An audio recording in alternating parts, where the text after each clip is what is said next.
O eto mga kapatid, may bagong paraan na ngayon para malaman kung totoong tao ba ang katransaksyon mo online. Yan ang tinatawag na iris scanning.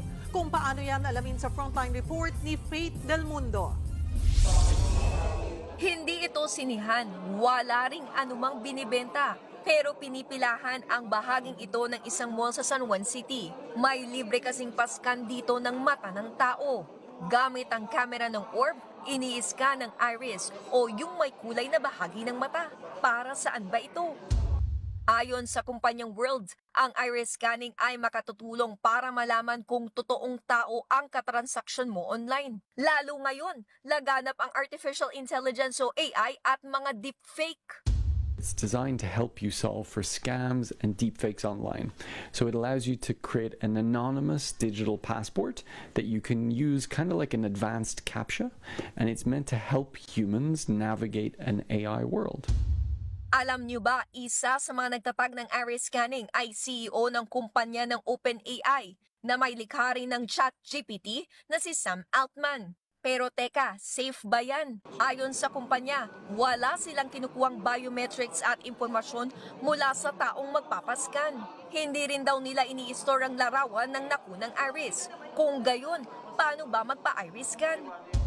Maaaring magparehistro ang edad 18 pataas. Ang kailangan lamang gawin ay mag-download ng application at magpabook ng appointment at saka pumunta sa site. At matapos nga yan, magkakaroon ng maiksing orientation at saka maaari ka na magpa-verify at ipascan ang iyong iris sa tinatawag na orb o yung camera. May matatanggap daw na 39 tokens cryptocurrency ang magpapaska na convertible sa cash gamit ang digital wallet. Approve naman kaya sa ating mga kapatid? Para rin po mas secure po yung identity ko po as a person po. Marami rin pong mga scammer po. Sabi po may World ID. Excited naman din ako sa World ID. Kung magpunta ka sa ibang bansa, safety raw. Magkakaroon ng, bawa, hindi ka ma-scam, ganun. Para din po maging safe, iwas ka sa scams na human po talaga yung kausap mo. Ayon naman sa Department of Information Communication and Technology o DICT, kung walang nilalabas sa data privacy ang iris scanning, makakatulong pa nga raw ito sa pagsugpo sa mga online scam.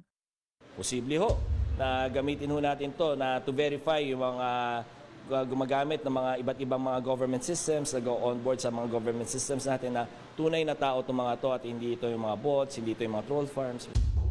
Nagbabalita mula sa Frontline, Faith Del Mundo, News 5. Mga kapatid, Cheryl Cosim.